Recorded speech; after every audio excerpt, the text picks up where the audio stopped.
Welcome to Hardwood Handicappers with Zach Cohen, right here on VSiN, the Sports Betting Network. Welcome back to a Monday edition of Hardwood Handicappers. Hardwood Handicappers is sponsored by Better Picks, the fantasy app that turns your basketball takes into cash. Download the Better app and use code VSiNPod to get $10 free. No deposit needed. That is VSiNPod, VSiNPod. We have a link for that in the description. I'm Zachary Cohen, the VSiN.com senior editor, and I am going to get into this Monday night basketball slate for you. It is Monday, November 24th. We are recording at 9:30 a.m. Eastern. Let's take away some things from the weekend before we jump into this slate. Really not that eventful of a weekend. Like I usually have a lot to say on Mondays, but the only things I really wanted to hit on are the Nuggets go into Houston and beat the Rockets on Friday, a very close game and a game where they lost Aaron Gordon within 3 minutes to another serious soft tissue injury, one that he dealt with last year, or something similar. And Gordon is now out for 4 to 6 weeks, but it was a convincing statement victory for Denver to go in there without Christian Braun.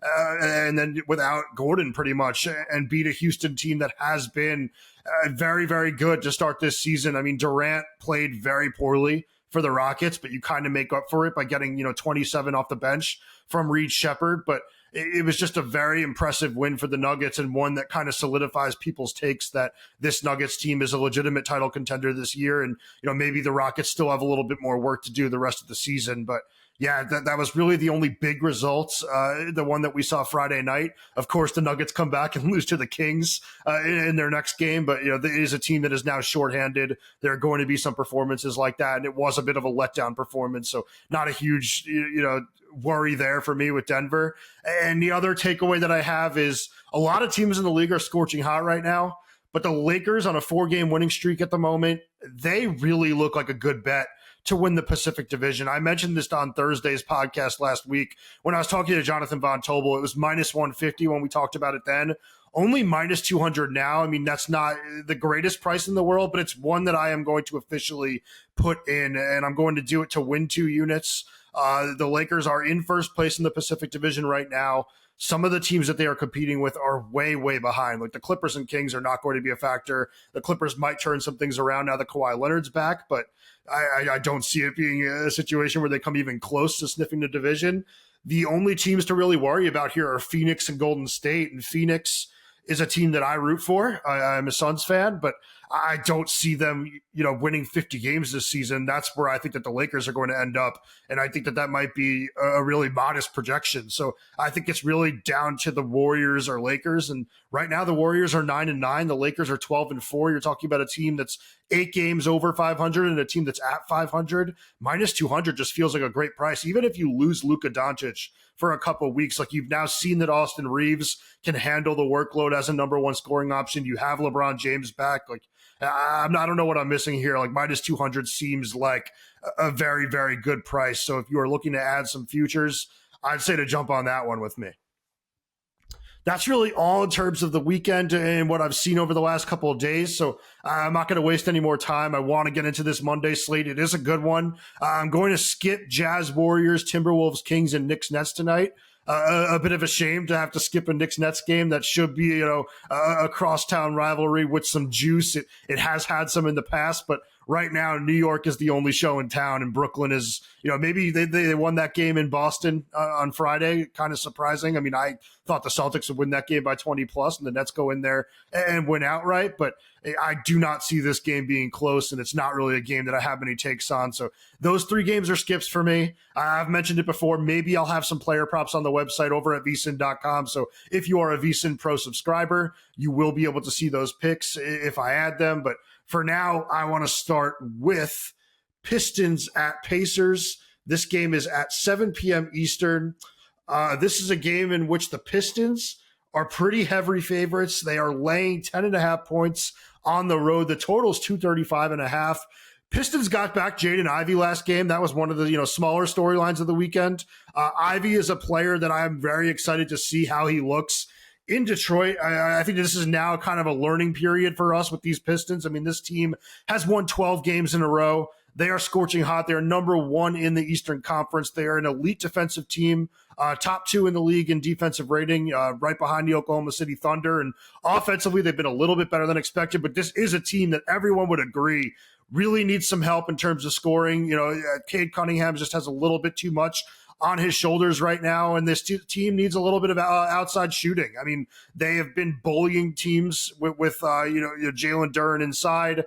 They've been winning games with their defense, but adding a little bit more 3-point firepower is definitely something that everyone agrees this team needs. And Ivy can give them a little bit of that. He can also give them a little bit of off the dribble scoring and a little bit of secondary ball handling. Like, this is a player that should fit in very nicely with this team. He had 10 points in 15 minutes in a blowout win over Milwaukee on Saturday. And now, the next few weeks are going to be all about how much Ivy can give them. Because if Ivy is what this team thought they were getting when they drafted him, this Pistons team is very much a serious contender in the Eastern Conference. You almost don't have to say that about a team that's number one in the conference after this much time. But, I think that there are some people that are skeptical. If Ivy can be a 15 to 20 point scorer and doesn't really hurt the defense, this is a team that can win a series against both the Knicks and the Cavaliers. So a team to be taken seriously. And if Ivy can't give them that, then you're talking about a team that's looking to make a trade. And I mentioned last week on the show, one that I think that's out there that a lot of people are talking about is Lauri Markkanen.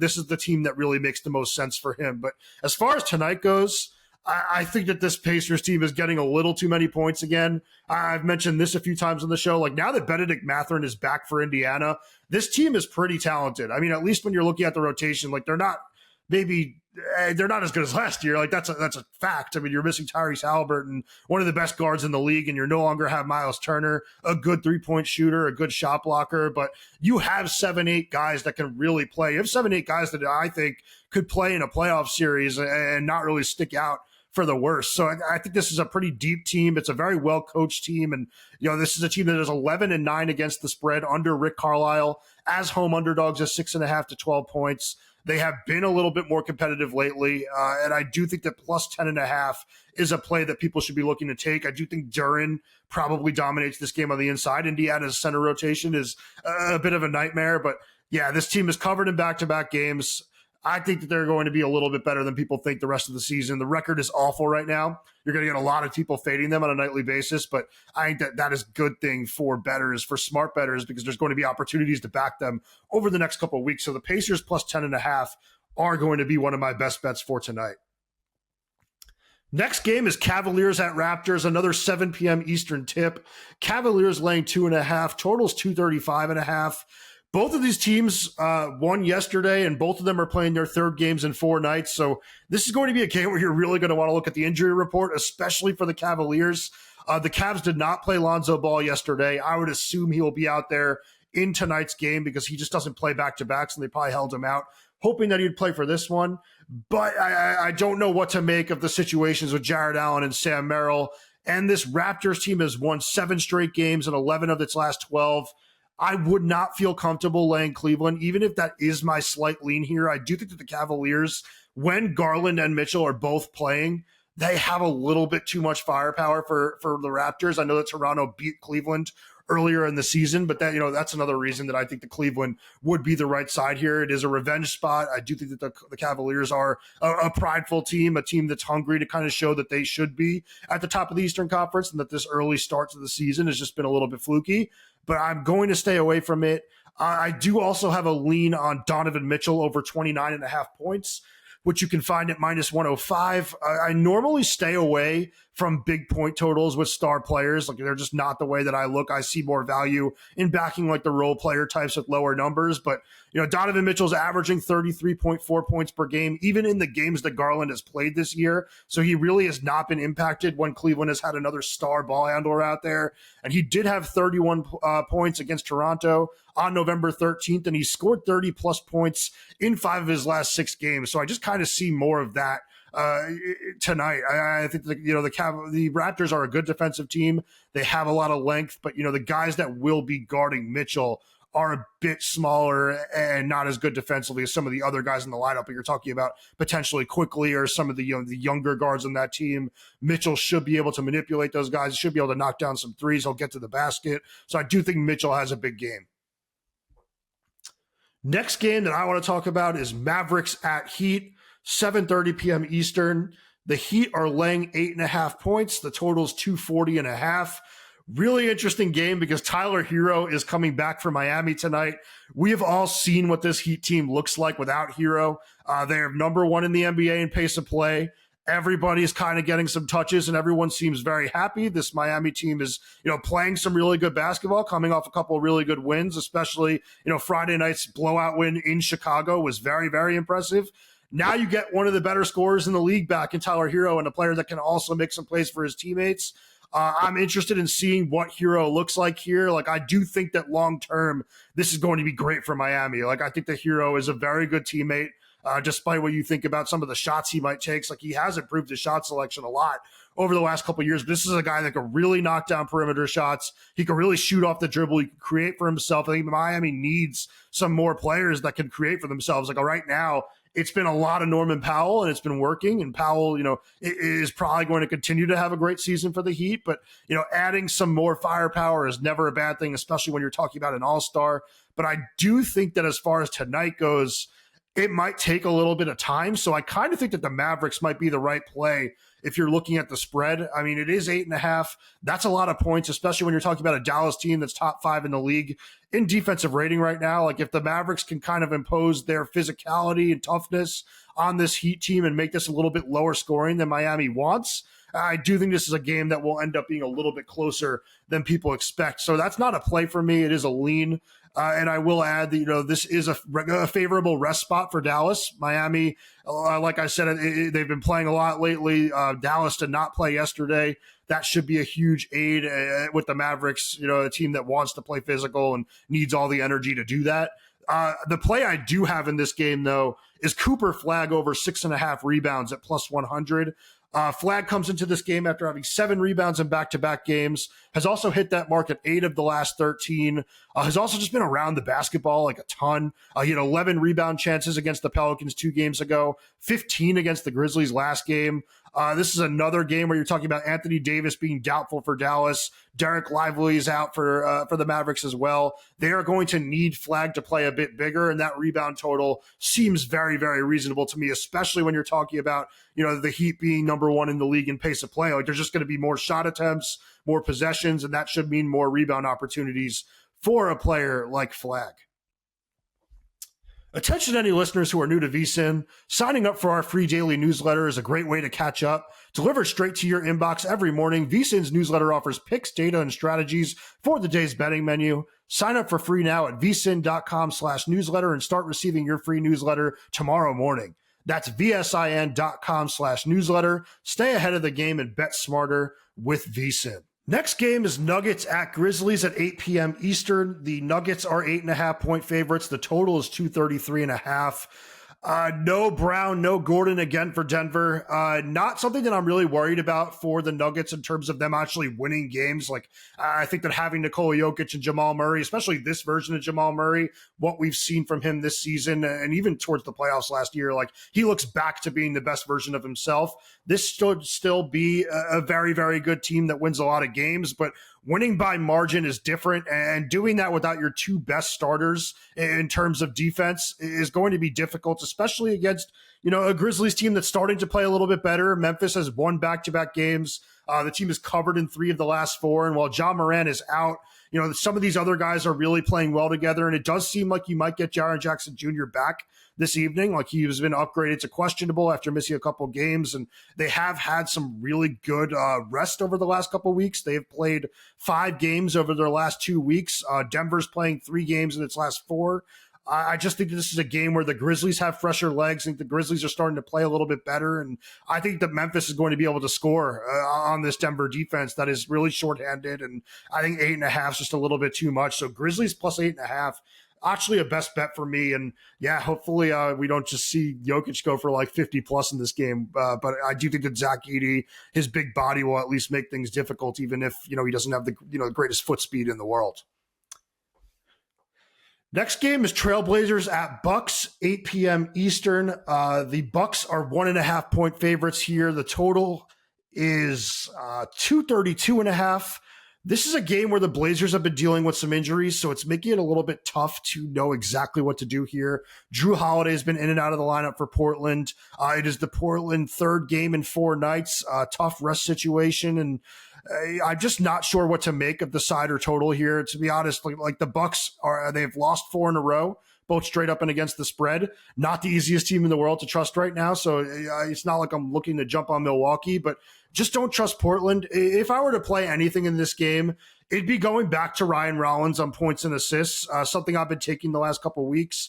But the number's all the way up at 29.5 right now. So as good as he has been for Milwaukee, if Drew Holiday plays in this game, that number's a little bit too high for me. So this is one where I'm going to say to check out VSiN.com. Once the injury reports come out, like if I know that Holiday is playing or not going, like I will potentially add this. So keep an eye out there. But as of right now, this is just a game that I'm looking forward to watching, checking in on, but not something that I have any plays for. Bulls Pelicans will be a different story. That game tips at 8 p.m. Eastern. Bulls are 5.5 point favorites, and the total is 245.5. I'm going back to Derek Queen over 4.5 assists in this game at plus 100, and I'm going to be laddering this up to 6 and 7 for smaller prices. I just think that Queen is a really good threat to have. Yeah, like 6-7 assists in this game, and I wouldn't be shocked if he has 8+. I'm not going to go all the way up there. It's definitely risky to do that. But, Queen has played 30+ minutes in 3 consecutive games. He has been just awesome as a passer. I mean, we've seen the rookie now kind of nudge his way into the rookie of the year conversation. And over the last 6 games, he's averaging 8.2 potential assists, 6.0 adjusted assists per game. And I'm starting to think that we're going to be seeing totals of like 5.5 for him in the near future. I mean, we saw him have a triple-double the other night. This is a player that is just special as a passer. Like, it's not really the type of situation where he's a good big man passer. He's just a good passer in general. But looking at some of the games that we've seen from big men against Chicago over the last, couple of weeks, Alex Sarr had 4 assists against them. Bam Adebayo had 5. Victor Wembanyama had 5. Karl Anthony Towns 5. Domantas Sabonis 6. Like, some of these big men hubs that are relied on to run some offense for their teams have been able to spot out cutters, have been able to find shooters, and Queen is a better passer than all of them. So at plus 100 to go over 4.5, that's going to be a bigger play for me. And then I am going to take a little bit of 6 and 7 assists. And I would also lean Pelicans here. Like, if you were really interested in taking a side in this one, taking the 5.5 would be the way that I would go with this. I mean, Herb Jones is out in this one, joining DeJounte Murray and Jordan Poole, and Kevon Looney is questionable. But I do think that the Pelicans are a team that will be very profitable moving forward. I mentioned that last week. They are now 3-1 against the spread in their last 4 games. They have 0 incentive to lose because they did trade away their pick for next year to get Derek Queen, a trade that is aging a little bit better the more we see Queen play. I won't say it's a good trade because, I mean, the top 3 players in this next draft are special players. And if the Pelicans do finish with one of those top 3 picks, people are going to clown them anyway. But yeah, it's a team that does not want to lose right now, even though they will not make the playoffs. They do not have a reason to finish in the top 5. And the roster is a little bit more talented than the record suggests. And they do have a new coach who is trying to coach for his job and remove the interim tag in James Borrego. And I do think he's a good one. So you have that. You have a Bulls team that's just 3-5, both straight up and against the spread on the road. I think the Pelicans are the right side, and I might end up putting them in a parlay or something on an alternate spread. And I could also just take the 5.5 at some point. Like, I will be looking at the way the market's moving and what the public is doing in that game. Last game that I want to talk about, Rockets at Suns. Rockets laying 6.5, totals 224.5. This game is at 9:30 p.m. Eastern. This is the second of the 2 Peacock games for tonight. It's a big one. I mean, Kevin Durant is sitting this one out. He will miss the next 2 games for the Rockets with the family matter. Definitely a bit of a bummer not to see Durant's return to Phoenix. I mean, with this being a Peacock game, they've done a really good job of covering all kind of the pregame atmosphere and stuff. It would have been interesting to see what the crowd did with Durant's return. There could have been some booing, who knows, but it still will be a fun game, even with the Suns likely to be missing Mark Williams. Williams played in last night's win over the Spurs, and they do not play him in back-to-back, so I would not be expecting to see the big man out there. But I do think this is a game where Phoenix is the lean for me. I'm not necessarily looking to play it. I don't know that I trust the Suns on the second night of a back-to-back, and they have been playing with their food a lot lately. But I do think that if you're looking for something in this game, plus 7.5, which is minus 125 at MGM is where I saw it. That is a really strong play. I mean, just look at the Suns' home numbers this year. Like I keep saying it, 8-2 at the Mortgage Matchup Center, net rating of plus 11.2 in those games. No KD also is like a huge loss for the Rockets, like not just because of what he's able to do individually as a scorer, in the mid-range and isolation, all of that jazz, but also just because of what he does as a shooter for them. Like this is a team that we've all talked about them being a little light on spacing. Well, losing Durant doesn't necessarily help there, and the Suns have been pretty good defensively this year. They're top 12 in both offensive and defensive ratings, so just a good team on both ends of the floor. So if you're looking for something there, I'd be looking Phoenix plus 7.5. I'd also be thinking about Dillon Brooks over 19.5 points. He has had 22 plus in 4 of the last 5 games, 3 games of 25 plus in that span. He just has the ultimate green light in this Phoenix offense, and he's shooting well. He's creating well off the dribble, like the mid-range stuff that he's getting himself. He's been knocking those down. He's been doing a little bit better going to the basket than I think that I expected when the Suns got him. And he's also playing his old team tonight. So there's got to be some motivation for him to go out and kill, against a team that he probably views gave up on him. I know that, it was justified that the Rockets traded for Kevin Durant, but the players in those deals, especially a prideful player like Brooks, they're always going to feel like they shouldn't have made that move. So he's going to go out there looking, to do something to his old team. And I think 19.5 is a pretty reasonable number. And then I will just note, man, it's come a long way with Reed Shepherd. I mean, the total right now for him on points up at 17.5. Those days of 10.5 and 11.5 might be gone for us. He had 27 against Denver last game, brought the Rockets all the way back from a big deficit in that one, and Houston had a chance to win pretty much because of his scoring. So this is a player that we've been high on hardwood handicappers all year, and it's been fun to kind of see him just go crazy off that Houston bench. And I think it is only a matter of time before we do see him in the starting lineup. Maybe they opt to keep him as a 6th man, but I think it makes a lot of sense to get him in that starting 5 at some point. It may be in the second half of the season, but just a player that really lifts the ceiling of this team and just kind of opens that window back up after the Van Vliet injury, seemingly shut it, or at least really came very close to closing it. Before we recap with some best bets, I just want to say, if you think you know hoops, now's the time to prove it with Better Picks, the fantasy app that turns your basketball predictions into real cash.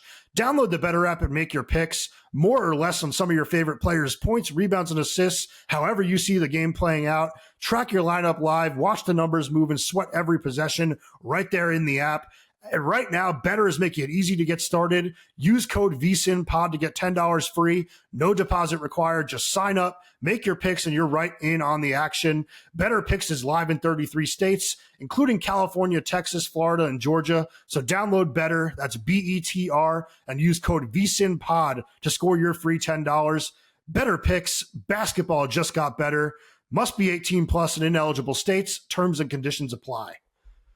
So let's recap some of the best bets that I went through on this show. I have 4 of them right now, but I anticipate having a few more when you head over to VSiN.com as a VSiN Pro. It's $9.99 for your first month, and we are going to have some awesome offers for Black Friday coming up as well. But you will get my picks over there at VSiN.com. I have a player prop article every day. I do a separate article on sides and totals. Always a lot of stuff from me, and then always some great stuff from our guy Steve Mackinnon, our analytics guru at the website, who just does a great job of breaking down some betting trends, some analytics, and just some awesome insights that you really don't want to bet on the night's action without. And then all of the Opta AI player prop projections. Can't speak enough about those. But yeah, let's recap some of my favorite plays. I have the Pacers plus 10.5 at minus 110 against the Pistons. I have Cooper Flagg over 6.5 rebounds at plus 100 against the Heat. Grizzlies plus 8.5 at minus 115 against the Nuggets. Then Derek Queen over 4.5 assists at plus 100 against the Bulls. I'll have a little bit more than a unit on that play, and then I'll also have much less than a unit, but a little bit of something on Queen to finish with 6 assists and Queen to finish with 7 assists, because I do think this is a guy that's just passing unbelievably well right now, and that's going to be a very high-paced game. A lot of offensive players, a lot of big box score numbers I think will go around, and I think the Queen will be one of the ones that is most likely to fill up the stat sheet. So those are my 4 plays for tonight. That is all for the Monday show, but I hope that you come back this week. We are hopefully going to be joined by Kelly Bidlin, co-host of A Numbers Game and former co-host of this podcast, and somebody that I love talking about the NBA with. Hopefully that we have him on soon, but make sure you join us for the Tuesday edition of Hardwood Handicappers. Good luck with your bets tonight. Hopefully we stay rolling.